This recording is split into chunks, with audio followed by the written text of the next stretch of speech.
સ્વામિનારાયણ હરે સ્વામીએ વાત કરી જે મહિમા સમજાય છે ને ફરી ભૂલી જવાય છે, માટે 100 વાર વાંચે સાંભળે તો પછી ભૂલાય નહીં.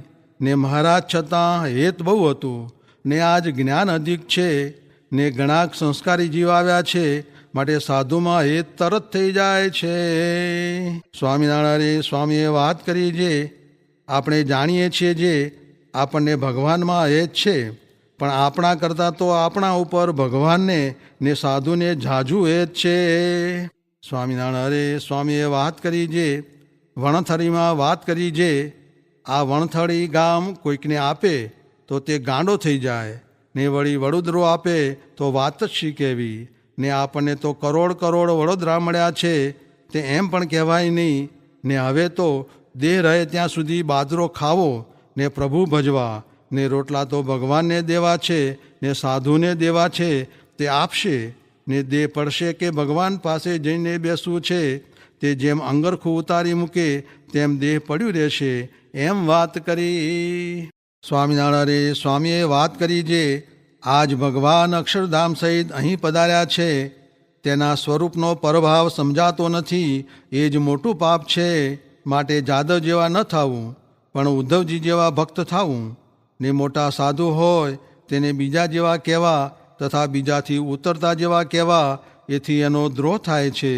ને આજ જેવી વાતો થાય છે ને સમજાય છે તેવી કોઈ દિવસ સમજાણી નથી. સ્વામિનારાયણ હરે સ્વામીએ વાત કરી જે ચંદ્રમાનું પ્રતિબિંબ જળમાં પડે છે ત્યારે તેને જોઈને માછલું રાજી થાય છે, ને એમ જાણે જે આ પણ આપણા જેવું માછલું છે. પણ જેવો ચંદ્રમા છે, ને જેવું તેનું મંડળ છે, ને જેવું તેમાં તેજ છે, ને જેવું તેનું ઐશ્વર્ય ને સામર્થ્ય છે, તેને માછલું જાણી શકતું નથી.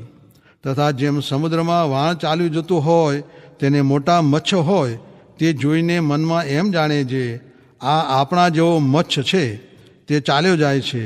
પણ જેવું વાણ છે ને સમુદ્ર તારે એવું છે, ને લાખો કરોડો રૂપિયાનો માલ લઈ જાય છે ને લાવે છે, તેને જાણી શકતો નથી. તે તો દ્રષ્ટાંત છે. ને એનું સિદ્ધાંત તો એ છે જે જેવા મહારાજ છે ને જેવા મહારાજના સંત છે, ને જેવા તેમના સ્વરૂપ સ્વભાવ ગુણ ઐશ્વર્ય ને સામર્થ્ય છે તેને જાણતા નથી. જેમ માછલું ને મચ્છ પોતે પોતા જેવા જાણે છે, તેમ જે મનુષ્ય છે તે પોતા જેવા જાણે છે, પણ જેવા છે તેવા જાણતા નથી. એમ કહીને શ્લોક બોલાવ્યો જે અવજાનંતી મામ મૂઢા માનુષીમ તરુમાશ્રિતમ પરમ ભાવમ જાનંતો મમ ભૂતમ મહેશ્વરમ. એવા જે મૂર્ખ છે ને મૂઢમતી જીવ છે તે મનુષ્ય જેવા જાણે છે, પણ અનંત કોટી જીવોને ભ્રમરૂપ કરીને અક્ષરધામમાં લઈ જાય એવા છે એમ તેને જાણતા નથી. એ અજ્ઞાન છે.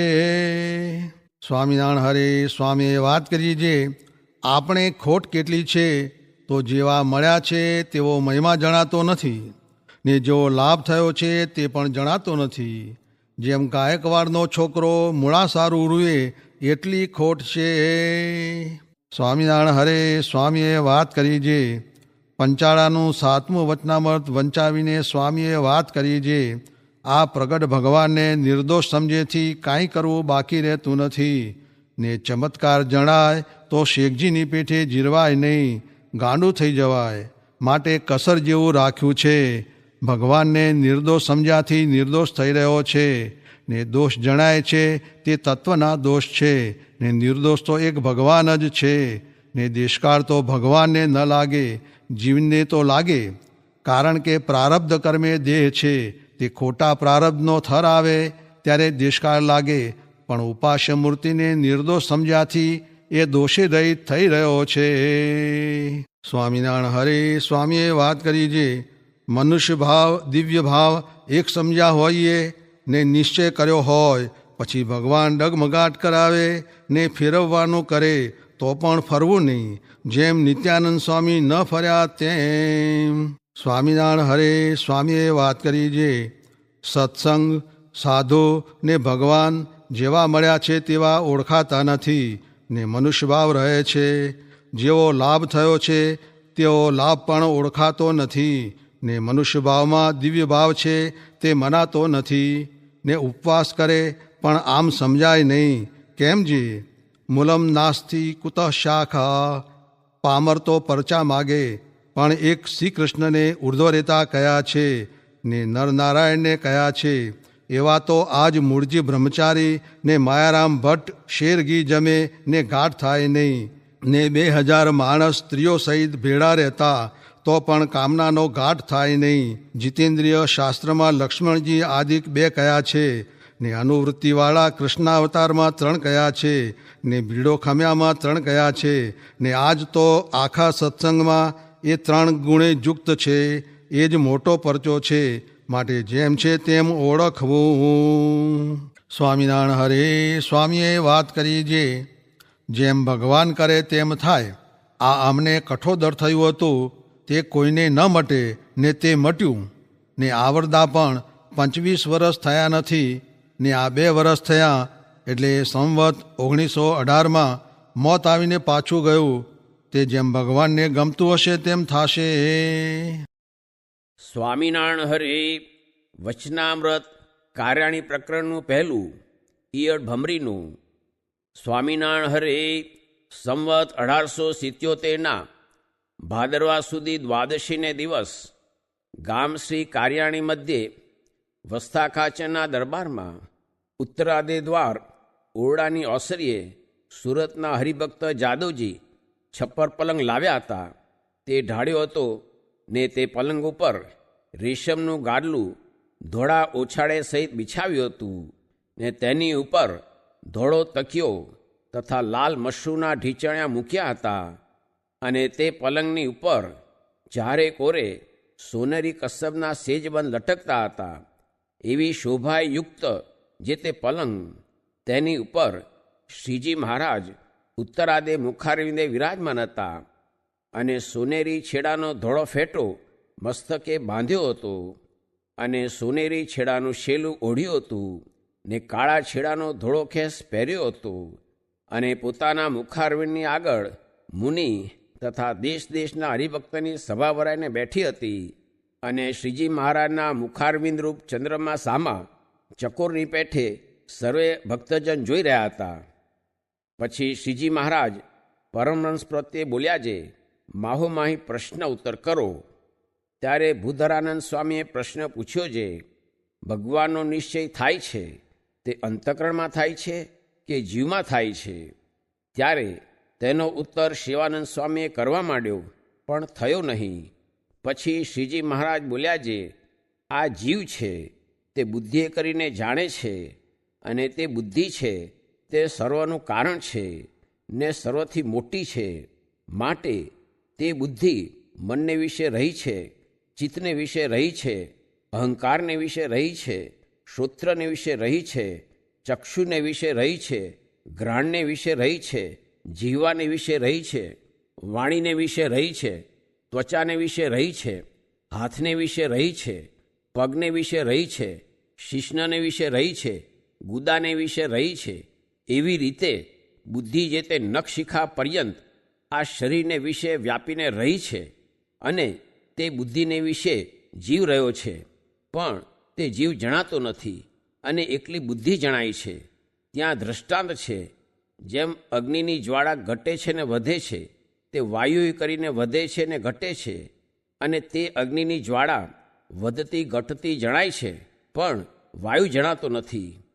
અને જેમ અગ્નિ લઈને છાણામાં મૂકીએ ને તે છાણામાં સળગવા માંડે, તેને લઈને જ્યાં વાયુ ન હોય ત્યાં મૂકીએ, તે ધુમાડો ઊંચો ચડવા માંડે. તે ધુમાડો જ ઊંચો ચડતો જણાય પણ તેમાં વાયુ જણાતો નથી. અને જેમ આકાશને વિશે વાદળા ચાલે છે, તે વાયુએ કરીને ચાલે છે, તે વાદળા ચાલતા જણાય છે પણ તેમાં રહ્યો એવું જે વાયુ તે જણાતો નથી. તેમ જ્વાળા, ધુમાડો ને વાદળા તેને ઠેકાણે બુદ્ધિ જાણવી અને વાયુને ઠેકાણે જીવ જાણવો. તે જીવ કેવો છે? તો બુદ્ધિએ કર્યો જે નિશ્ચય તેને જાણે છે. અને તે બુદ્ધિમાં નિશ્ચયની વિકતિનો કરનારો જે બ્રહ્મા તેને પણ જાણે છે. અને મનના સંકલ્પને જાણે છે. અને તે મનના સંકલ્પની વિકતિનો કરનારો જે ચંદ્રમા તેને પણ જાણે છે, અને ચિત્તના ચિંતવનને જાણે છે, અને તે ચિત્તના ચિંતવનની વિકતિ કરનારા જે વાસુદેવ તેને પણ જાણે છે, અને અહંકારની અહમતિને જાણે છે, અને તે અહમતિની વિકતિના કરનારા જે રુદ્ર તેને પણ જાણે છે. એવી રીતે જે 4 અંતઃકરણ ને 10 ઇન્દ્રિયો તેના જે વિષય ને તે વિષયની વિકતિના કરનારા જે દેવતા એ સર્વેને એક કળાવચ્છિન્ન જાણે છે. એવો જે જીવ, તે જીવ જે તે એક દેશસ્થ જણાય છે, અને બરછીની અણી જેવો તીખો જણાય છે, અને અતિશય સૂક્ષ્મ જણાય છે, તે બુદ્ધિએ સહિત છે, માટે એવો સૂક્ષ્મ જણાય છે. પણ જ્યારે એ જીવને દેહ, ઇન્દ્રિયો, અંતઃકરણ, દેવતા અને વિષય તેના પ્રકાશકપણે જાણીએ ત્યારે તો જીવ બહુ મોટો જણાય છે ને વ્યાપક જણાય છે. તે બુદ્ધિએ રહિત છે અને અનુમાને કરીને જણાય છે, પણ સાક્ષાત્કાર નથી જણાતો. ત્યાં દ્રષ્ટાંત છે, જેમ કોઈક 10 મણની તલવાર હોય, તેણે જોઈને માણસ અનુમાન કરે છે એ તલવારનો ઉપાડનારો બહુ મોટો હશે, તેમ એ સર્વ દેહ ઇન્દ્રિયાદિકને એક કાળે પ્રકાશે છે, માટે એ જીવ બહુ મોટો છે. એવી રીતે અનુમાને કરીને જણાય છે. એવી રીતે શ્રીજી મહારાજે ઉત્તર કર્યો. ત્યારે નિત્યાનંદ સ્વામીએ પૂછ્યું છે, હે મહારાજ, એમાં તે શું ઉત્તર થયો?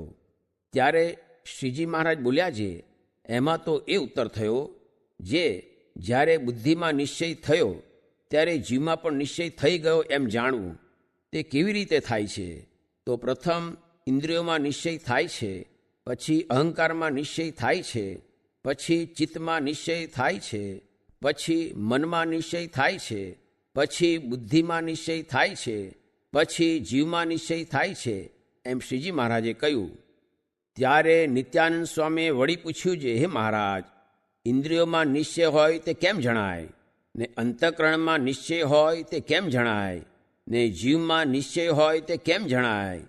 ત્યારે શ્રીજી મહારાજ બોલ્યા છે, ઇન્દ્રિયોમાં નિશ્ચય તે એમ જાણવો જે આ જગતને વિશે જે પદાર્થ છે તે દીઠામાં, સાંભળ્યામાં, સૂંઘ્યામાં, અડ્યામાં આવે છે, તેમાં કેટલાક શુભ છે અને કેટલાક અશુભ છે, અને કેટલાક સુખરૂપ છે ને કેટલાક દુઃખરૂપ છે, અને કેટલાક પ્રિય છે ને કેટલાક અપ્રિય છે, અને કેટલાક યોગ્ય છે ને કેટલાક અયોગ્ય છે. એ સર્વે ભગવાનમાં જણાય, તેને કરીને કોઈ સંશય ન થાય, તો એને ઇન્દ્રિયોમાં નિશ્ચય જાણવો.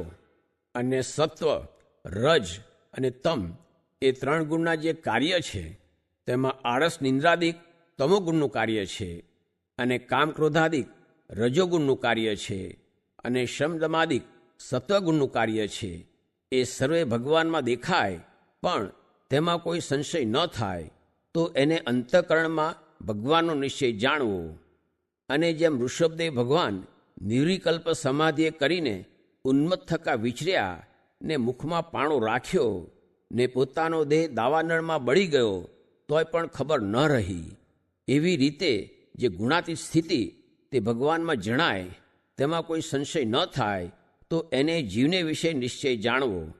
ત્યાં દ્રષ્ટાંત છે, જેમ સમુદ્રમાં વહાણ ચાલે છે, તેમાં જે લોઢાના નાંગણ હોય તેને સમુદ્રમાં નાખે, તે જો ધરતી લગન ન પૂગ્યો હોય ને તેને જો તરત તાણી લે તો ઝાઝી મહેનત ન પડે ને તરત નિસરી આવે, અને તેને ધરતી લગન જવા દઈને તાણે તો ઘણી મહેનતે નિસરે. અને જો ધીરે ધીરે જવા દે ને ધરતીમાં ખૂતે ને ભરાઈ જાય તો પાછો તે તાણ્યો તણાય નહીં ને નિસરે પણ નહીં. એમ જેને જીવને વિશે નિશ્ચય થાય, તો તેનો નિશ્ચય કોઈ પ્રકારે તાણ્યો તણાય નહીં. એવી રીતે શ્રીજી મહારાજે વાર્તા ઘણી કરી, પણ આ તો દિશ માત્ર લખી છે. પછી ચૈતન્યાનંદ સ્વામીએ પૂછ્યું છે, હે મહારાજ, ભગવાન તો મન વાણી થકી પર છે અને ગુણાતીત છે, તેને માઇક એવા જે ઇન્દ્રિયો અંતઃકરણ તે કેમ પામે? ત્યારે શ્રીજી મહારાજ બોલ્યા છે, આ દેહ, ઇન્દ્રિયોને અંતઃકરણ તેને જાણનારો જે જીવ તે જ્યારે સુષુપ્તિમાં લીન થાય છે, ત્યારે એના ઇન્દ્રિયો અંતઃકરણ પણ સુષુપ્તિમાં લીન થાય છે. ત્યારે તે સમયમાં એ જીવને ભગવાન પ્રકાશે છે, અને જ્યારે સુષુપ્તિમાંથી સ્વપ્નમાં આવે છે ત્યારે તે સ્વપ્ન સંબંધી જે સ્થાન, ભોગ, વિષય અને જીવ એ સર્વેને ભગવાન પ્રકાશે છે અને જાગ્રતમાં પણ ભગવાન પ્રકાશે છે. એવી રીતે રૂપપણે અને અરૂપપણે કરીને રહ્યો જે જીવ તેને ભગવાન પ્રકાશે છે. અને પ્રધાનમાંથી મહત્તત્વ થયું અને મહત્તત્વમાંથી 3 પ્રકારનો અહંકાર થયો ને તે અહંકારમાંથી ઇન્દ્રિયો, દેવતા, પંચભૂત, પંચમાત્રા એ સર્વે થયા. તેમને પણ જે ભગવાને પ્રકાશ્યા છે અને એ સર્વે તત્વે મળીને રચ્યો એવો જે વિરાટ તેને પણ ભગવાન પ્રકાશે છે. અને એ સર્વે જ્યારે માયામાં લીન થાય છે ત્યારે તે માયાને પણ ભગવાન પ્રકાશે છે. એવી રીતે જીવ અને ઈશ્વર એ બે જ્યારે રૂપપણે થાય છે ત્યારે જે ભગવાન પ્રકાશે છે અને જ્યારે એ જીવને ઈશ્વર બે નામરૂપ રહિત થકા સુષુપ્તિમાં ને પ્રધાનમાં રહે છે ત્યારે પણ જે ભગવાન પ્રકાશે છે. અને જે કાળ તે એ માયાદિક તત્વને નામરૂપપણાને પમાડે છે ને અરૂપપણાને પમાડે છે એવો જે કાળ, તે કાળને પણ જે ભગવાન પ્રકાશે છે એવા જે ભગવાન તે એ ઇન્દ્રિયો અંતઃકરણે કરીને કેમ જાણ્યામાં આવે? એ તમારો પ્રશ્ન કે નહીં? ત્યારે સૌએ કહ્યું છે, હે મહારાજ, એ જ પ્રશ્ન છે. ત્યારે શ્રીજી મહારાજ બોલ્યા છે, એનો એમ ઉત્તર છે જે એવા જે ભગવાન તેને આ જગતની ઉત્પત્તિ અને સ્થિતિનું કરવું છે તે કાંઈ પોતાને અર્થે નથી. કાંજે શ્રીમદ ભાગવતમાં કહ્યું છે જે બુદ્ધિ ઇન્દ્રિય મન પ્રાણાન જનાનામ અસજત પ્રભુ માત્રાર્થમ ચ ભવાર્થમ ચ યાત્મને કલ્પનાય ચ. એ શ્લોકમાં એમ કહ્યું છે જે સર્વે જનના બુદ્ધિ ઇન્દ્રિયો મન અને પ્રાણ તેને ભગવાન જે તે સૃજતા હવા તે જીવને વિષયભોગને અર્થે તથા જન્મને અર્થે તથા લોકાંતરમાં જવાને અર્થે તથા મોક્ષને અર્થે સૃજ્યા છે. માટે આ જગતની ઉત્પત્તિ કરે છે તે પણ જીવના કલ્યાણને અર્થે કરે છે અને સ્થિતિ કરે છે તે પણ જીવના કલ્યાણને અર્થે કરે છે અને પ્રલય કરે છે તે પણ જીવને અર્થે કરે છે. કાંજે નાના પ્રકારની સંસ્કૃતિએ કરીને થાક્યા જે જીવ તેના વિશ્રામને અર્થે પ્રલય કરે છે. એવી રીતે સર્વ પ્રકારે જીવના હિતને અર્થે પ્રવર્ત્યા એવા જે ભગવાન તે જ્યારે કૃપા કરીને મનુષ્ય સરખા થાય છે ત્યારે જે જીવ તે ભગવાનના સંતનો સમાગમ કરે છે તે જીવના જાણ્યામાં કેમ ન આવે? એ તો આવે જ, એમ શ્રીજી મહારાજે કહ્યું. ત્યારે ભજનાનંદ સ્વામીએ પૂછ્યું છે, હે મહારાજ, આ શ્રુતિમાં એમ કેમ કહ્યું છે જે યતો વાચો નિવર્તન્તે અપ્રાપ્ય મનસાસ? ત્યારે શ્રીજી મહારાજ પ્રસન્ન થકા બોલ્યા છે, એનું એમ છે જે જેમ પૃથ્વી આકાશમાં રહી છે પણ આકાશના ભાવને નથી પામતી અને જળ આકાશને વિશે રહ્યું છે પણ આકાશના ભાવને નથી પામતું અને તેજ આકાશને વિશે રહ્યું છે પણ આકાશના ભાવને નથી પામતું અને વાયુ આકાશને વિશે રહ્યો છે પણ આકાશના ભાવને નથી પામતો, એમ મન વાણી ભગવાનને નથી પામતા. ત્યારે નિત્યાનંદ સ્વામીએ પૂછ્યું છે, હે મહારાજ, શ્રુતિ સ્મૃતિમાં એમ કહ્યું છે જે નિરંજન પરમમ સામ્યમ ઉપૈતિ બહવો જ્ઞાન તપસા પુતા મદભાવમ આગતા. ત્યારે શ્રીજી મહારાજ બોલ્યા છે, એ તો અમે અભક્તના મન ઇન્દ્રિયોને કહ્યું છે પણ ભક્તના મન ઇન્દ્રિયો તો ભગવાનને સાક્ષાત્કારપણે પામે છે. જેમ આકાશને વિશે રહી છે જે પૃથ્વી તે પ્રલયકાળને સમય આકાશરૂપ થઈ જાય છે અને જળ પણ આકાશરૂપ થઈ જાય છે અને તેજ પણ આકાશરૂપ થઈ જાય છે અને વાયુ પણ આકાશરૂપ થઈ જાય છે. એમ જે ભગવાનના ભક્ત હોય તેના જે દેહ, ઇન્દ્રિયો, અંતઃકરણ અને પ્રાણ એ સર્વ ભગવાનને જ્ઞાને કરીને ભગવાનને આકારે થઈ જાય છે ને દિવ્ય થઈ જાય છે. કાંજે ભગવાન પોતે દિવ્ય મૂર્તિ છે, તેના ઇન્દ્રિયો, અંતઃકરણ, દેહ તેને આકારે એ ભક્તના દેહ, ઇન્દ્રિયો, અંતઃકરણ થાય છે માટે દિવ્ય થઈ જાય છે. ત્યાં દ્રષ્ટાંત જેમ ભમરી ઈયળને ઝાલી લાવે છે ને તેને ચટકો લઈને ઉપર ગુંજારવ કરે છે તેણે કરીને તે ઈયળ તેને તે દેહ કરીને તદાકાર થઈ જાય છે પણ કોઈ અંગ ઈયળનું રહેતું નથી, ભમરી જેવી જ ભમરી થઈ જાય છે, તેમ ભગવાનનો ભક્ત પણ એને એ દેહ કરીને ભગવાનને આકારે થઈ જાય છે. અને આ જે અમે વાર્તા કહી તેનું હાર્દ એ છે, જે આત્મજ્ઞાને સહિત ભક્તિ નિષ્ઠાવાળો છે તથા કેવળ ભક્તિ નિષ્ઠાવાળો છે તે બેની એ ગતિ કહી છે. પણ આત્મનિષ્ઠાવાળો જે કૈવલ્યાર્થી તેના દેહ, ઇન્દ્રિયો અને અંતઃકરણ તેનું ભગવાનની મૂર્તિને તદાકારપણું નથી થતું, એ તો કેવળ બ્રહ્મસત્તાને પામે છે. એમ વાર્તા કરીને બોલ્યા છે, હવે એટલી વાર્તા રાખો અને સભા સર્વે શૂન્ય થઈ ગઈ છે, માટે કોઈક સારા સારા કીર્તન બોલો. એમ કહીને પોતે ધ્યાન કરવા માંડ્યા અને સંત કીર્તન ગાવા લાગ્યા. ઇતિ વચનામૃતમ, એવી રીતે કાર્યાણી પ્રકરણનું પહેલું વચનામૃત જે તે થયું.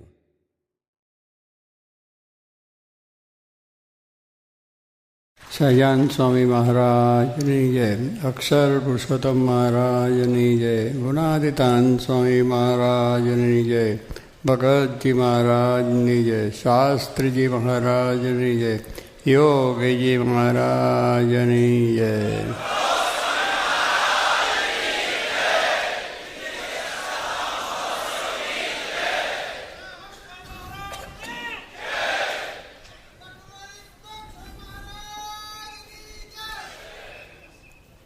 અક્ષરધામનું જે કાર્ય થયું છે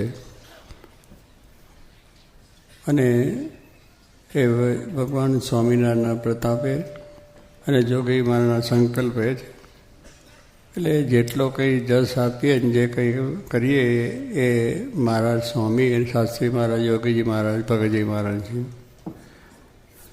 આ કાર્યની અંદર બધાએ ખૂબ પોતાને મહિમાથી, ભક્તિથી આ સેવાઓ કરી છે. રાત દિવસ જોયું નથી, સગવડ અગવડ પણ જોઈ નથી, પણ મહારાજ સ્વામી રાજી થાય ને જોગી મહારાજ રાજી થાય એ દ્રષ્ટિએ જ આ બધી સેવા કરી છે. એટલે અત્યારે જે કંઈ આપણે બધાનું સન્માન કર્યું, કારણ કે આ બધાની મહેનત હતી ને પણ લૌકિક રીતે આ બધું કાર્ય કરવું જોઈએ. પણ એમને આપ્યું છે એના કરતાં પણ એમની સેવાનો જો વાત કરીએ જોઈએ તો આનંદ ઘણું એ લોકોને આપી શકીએ તો ઓછું છે. એ જ પ્રમાણે સંતોએ જે કાર્ય કર્યું છે એમને પણ આપણે જોગી મહારાજના આશીર્વાદ, એમની સેવાથી એમના જીવનમાં સુખ શાંતિ રહે. આવી મહિમાએ સહિત ભક્તિ, જોગીમાનું કાર્ય તો સમ સુરતભાવ એકતાથી જો કાર્ય થાય તો અશક્ય શક્ય બને છે. એ અક્ષરધામની અંદર જે કાર્ય થયું છે, સંતો હરિભક્તોનો સમ, એકતા, એક રુચિ, એક જ ધ્યેય. બધાએ ત્યારથી આપણે આ નક્કી થયું કંઈ મંદિર કરવું છે, જગ્યા મળી અને શરૂઆત થઈને ત્યારથી એક ધ્યેયથી જ બધાનું કાર્ય થયું છે. એટલે જોગીમાનું સૂત્ર જે હતું કે સંપ સુરતભાવની એકતા જો આપણાની અંદર હોય તો દુનિયામાં કોઈ કાર્ય અશક્ય નથી. ગમે તેવું કાર્ય હોય તો કરી શકાય છે. એનાથી આપણને અનુભવ મળ્યો કે અક્ષરધામ જેવું એ કાર્ય છે, બધા જુએ છે, કરે છે કે અશક્ય છે, પણ શક્ય બન્યું. એ શક્ય બન્યું છે એ શાસ્ત્રી મહારાજ જોગીઓના આશીર્વાદ અને સમસુરભાવથી એકતાથી જે કાર્ય કર્યું છે એને લઈને આપણું કાર્ય બહુ થોડા સમયમાં પૂર્ણ કરી શક્યા છે. એટલે આપ બધાને જે કંઈ આભાર માનીએ, અગર ગમે તે આ બધી જે વાતો આપી છે ભેટ તો થોડી છે, પણ બધા જ હરિભક્તો દેશ પરદેશની અંદર જે રહે છે અને બધાએ જે કંઈ પોતાનો મહિમાએ સહિત તપ, ત્યાગ, વ્રત, દાન, બીજા અનેક જાતના વ્રતો કર્યા છે. આને માટે જલ્દી થાય, સારું થાય એટલા માટે નાના મોટા વ્રત કર્યા, ઉત્સવ કર્યા, દોડ આપણે પદયાત્રાઓ કરી, બીજું ત્રીજું કર્યું, એ માટે ઘણું બધું કર્યું. અને એથી ઉપરાંત તો જેને કહ્યું કે મહારાજે જે લોયાના ત્રીજામાં કહ્યું કે ભગવાનને અને સંત માટે શું ન થાય, એ વાક્ય બહુ કહ્યું કે શું ન થાય. જો એ ભગવાનને સંત એવા આપણને મહારાજ સ્વામી સાચી મહારાજ જોગી મહારાજ એ ભગવાનને એવા સંત મળ્યા. હવે એને હાથે આપણે શું ના થાય એ આપણે વિચાર્યું. બધાએ એવો જ વિચારથી કર્યું છે કે તન મન ધન સમર્પણ, પોતાનું જીવન સમર્પણ કર્યું. એમાં કોઈ જાતનો વિચાર કર્યો છે કે વ્યવહારની અંદર શું થશે, કેમ થશે, એટલે દેહથી પણ એટલી સેવા અને તે પ્રમાણે ધનથી પણ સેવા છે. ધનની અંદર પણ માણસોએ વિચાર નથી કર્યો કે આપણો વ્યવહાર કે ધંધો કેમ થશે, શું થશે, એ પણ વિચાર નથી કર્યો. એની અંદર ભગવાનને રાજી કરવા માટે પોતે સમર્પણ થયા છે. તો એવા તમામ જે ભક્તો જે આફ્રિકા, અમેરિકા, લંડન છે, ઓસ્ટ્રેલિયા, બીજા ઘણા આપણા દેશોને કેનેડા છે, એની અંદર રહીને સંતોએ હરિભક્તોએ આ પોતે ત્યાં એમને મંદિર તો ચાલે છે, પણ છતાંય અક્ષરધામ માટે બધાનો ઉત્સાહ એકદમ હતો કે એક પણ જો એ જોગી માનો એક સંકલ્પ છે કે એ દરેકમાં એવી પ્રેરણા થઈ કે આ કરવું છે. એટલે એને માટે એમને પણ બધાને ધન્યવાદ છે. બીજું છે આ કામની અંદર તો બધી જ જાતના હોય, જેમ સરકારીના ખાતા ઘણા હોય છે, સરકારી ખાતા, એમ આ પણ કરવામાં અત્યારે આપણે જો જુદા જુદા ખાતા અને જુદા જુદા માણસોએ જુદી જુદી રીતે જે સેવા કરી છે એ દરેકને આપણે જે કર્યું. કારણ કે આવું મોટું કામ હોય એટલે એની અંદર બધા માણસોની જરૂર પડે અને દરેકની જરૂર પડે. એટલે કદાચ પ્રશ્નો ભાઈ આવે ત્યારે પણ કેટલીક વસ્તુ હોય છે અને આપણને કરવું પડે. એટલે કહેવાનું શું છે કે નાના મોટા પ્રશ્નો પણ આપણને આવે ત્યારે પણ જે જરૂર પડે તેમાં પણ બધાએ સહાય સહકાર આપી છે. અને એ પ્રમાણે આપણે બધું આટલું મોટું કામ છે એમાં એકાઉન્ટની પણ દ્રષ્ટિ, એકાઉન્ટની અંદર પણ બધી વ્યવસ્થિત જોઈએ અને એ બધું વ્યવસ્થિત થાય, એમાં કોઈ જાતનો વાંધો ના આવે. એટલે એવા માણસોની જરૂર છે, એવા છે. એમાં કાયદાની પણ જરૂર હોય, કાયદાના માણસોએ બધી સેવાઓ કરી દે છે. આમાં દરેકનો જેટલો આભાર ન માને એટલો છે અને એને દરેકને સંભાળીએ અને ભગવાન સારું થાય. એટલે કહેવાનું કે આવા કાર્યની અંદર જે સંતોનું સમર્પણ એટલું હરિભક્તોનું પણ સમર્પણ છે. નાના મોટા ભાઈઓ જે કંઈ કરીને પોતે મહિમાથી આ ભક્તિ કરી છે કે જે લોયાનું તેજું સિદ્ધ કરી બતાવ્યું કે ભગવાનને સંતરથી શું ના થાય. અને જોગીમાનો જે સંપ સૂર્યોદય એકતા એ જે સૂત્ર છે એ જો જીવમાં ઉતર્યું તો અત્યારે અશક્ય બન્યું છે. એ એમનો પ્રતાપ, એમનો આશીર્વાદ છે. તો મહારાજને પ્રાર્થના કરીએ છીએ કે આમાં કોઈનું નામ ભૂલાઈ ગયું હોય કે રહી ગયું હોય તો પણ માફ કરે. કારણ કે આ બધા મોટામાં સમૂહમાં બધાએ ખૂબ કર્યું છે, ઘણા માણસોનો સહકાર છે, એટલે આ બાબતમાં છે. પણ આ કરતાં એમને જે મહિમાથી ભક્તિ કરી છે, ભલે કોઈ વેતન લઈને કર્યું હોય, કોઈ બીજી રીતે હોય, પણ મૂળ તેની પછાડીની ભાવના અને એનો જે મહિમા છે એ રીતે જે કાર્ય કર્યું છે એ અનંત ઘણું વિશેષ છે. એ અનંત ઘણા વિશેષની અંદર આપણે મહારાજને પ્રાર્થના કરીએ છીએ કે અહીંયા ગાડી આપણે આ કાર્યની અંદર ખરેખર સંતોનું જે કાર્ય એમનો ઈશ્વર સ્વામીને ડૉક્ટર સ્વામી, મહંત સ્વામી, ત્યાગવલ્લભ સ્વામી છે, ભક્તિ કોઠારી સ્વામી છે, વિવેક સાગર સ્વામી છે, બીજા સંતોનું નામ આવી ગયા છે. બધાનો એક રુચિ હતી કે આ કામ આપણે સંપૂર્ણ કરવું છે. અને એ રીતે હરિભક્તોને પણ વાત કરી તો એમને થયું કે આપણે ગમે એમ થાય પણ આ વસ્તુ જિંદગી ભગવાનને અર્પણ કરવી છે. અને એ રીતે કરી છે અને કરી બતાવ્યું પણ છે. એટલે મહારાજને સ્વામી ખૂબ રાજી થશે અને ખૂબ સુવર્ણ પ્રસન્ન થશે. અને આપણું જીવન જે સાર્થક કે આપણું મનુષ્ય દેહ સાર્થક કેમ થાય તો આ રીતે થયું કે તન મન ધન અને મહિમા એ છે. ભક્તિ કરી છે એ એમ નહીં કે ચાલો આવ્યા ને કરવું પડ્યું. મહિમા એ છે કે આ ભક્તિ કોની છે? ભગવાન સર્વોપરી મહારાજ, અક્ષરધામના અધિપતિ, એમનું ધામ હસ્તી મહારાજ, જોગી મહારાજ, એવો જે એમનો મહિમા સમજીને આપણે આપણું અર્પણ કર્યું છે. તો ભગવાને તો કહ્યું છે ને, એ તો આપણે બે હાથે આપીએ છીએ, એને તો 1000 હાથે આપે છે. કોઈનો પહાડ ન રાખે મોરારી, આપે વ્યાજ સહિત ગિરધારી. આ ભગવાનનું ફાયદો છે. અને એ મહારાજે કહ્યું કે આપણે થોડું આપે કે અનંત ઘણું આપણને આપે છે. એટલે એ કોઈનું ભૂલતા નથી. કોઈનો પાર ન રાખે મોરારી, આપે વ્યાજ સહિત ગિરધારી. બેંકમાં મૂકીએ તો આપે છે, ખેતીમાં દાણા નાખીએ તો અનંત ગણા આપે છે. તો આ ભગવાનના કાર્યમાં, સત્કાર્યની અંદર એનું કર્યું છે તે અનંત ગણું ઉપર મળશે. અને હજારો માણસો, લાખો માણસો અહીં આવશે, એમને કેટલી બધી પ્રેરણા મળશે, એમને આત્મનો મહિમા સમજાશે, એમનું જીવન ધન્ય બનશે. એટલે એ રીતે અદ્ભુત કાર્યમાં બધાનો સહકાર થયો છે. એ ખૂબ આનંદની વાત છે. અને જોગીબાનો સંકલ્પ હતો કે આખા બ્રહ્માંડમાં સત્સંગ કરાવવો છે, આખી દુનિયામાં સત્સંગ કરાવવો છે. એ અક્ષરધામ દ્વારા થશે. અને એ બધું જ પુણ્ય, જે કંઈ પુણ્ય થશે એ બધું જ પુણ્ય આપ બધાને જ મળવાનું છે. અને જે રહી ગયા છે અને જે નથી આવી શક્યા અને જે બીજાએ ભાવિક ભક્તોએ આપણને સાથ સહકાર આપ્યો છે, કોઈ દાન આનંદ બીજું આપ્યું છે, અને જે કંઈ ઉદ્યોગપતિઓ બીજાતી જાય છે, એ બધાનું મહારાજ અક્ષરધામ એમને મળે એ માટે મારાને પ્રાર્થના.